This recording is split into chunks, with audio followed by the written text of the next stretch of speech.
بتائیے غیبت ہمارے ملک میں ہوتی کیوں ہے؟ ضرورت کیا ہوتی ہے غیبت کرنے کی؟ غیبت ہمیشہ ایک کمزور انسان کرے گا. کیا بات؟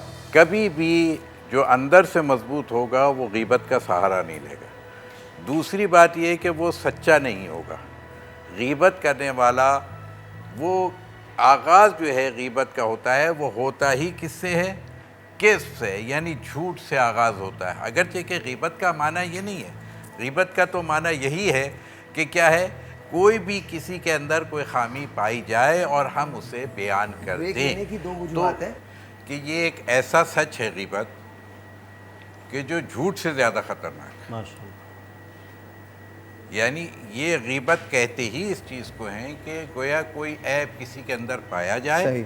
اور وہ اس وقت موجود نہ ہو کہ اس کی اصلاح ہو سکے یا کسی اور مقصد سے بھی. تو اس کی غیبت میں، اس کی غیر حاضری میں اگر آپ اس کو بیان کر رہے ہیں، یعنی اس کے عیوب کو آشکار کرنا. جبکہ وہ کس چیز کو پسند کرتا ہے؟ جو ستار العیوب ہے، وہ چاہتا ہے کہ انسان کے نقائص کو اور عیبوں کو چھپایا جائے. اور یہ اس کی غرض و غایت کیا ہوتی ہے کسی کے عیب کو بیان کرنے کا؟ وہ پھر کیا ہے؟ الفتنۃ اشد من القتل. یہ وہ فتنے کو جنم دیتی ہے کہ جو کہاں جا کر کے اینڈ ہوگا، جس کا کوئی اختتام نہیں ہوتا ہے.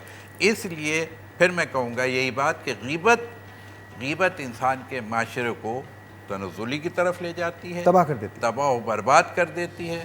اور یہ ایک کمزور آدمی کا حربہ ہے. مضبوط کبھی بھی غیبت کا سہارا نہیں دیتا.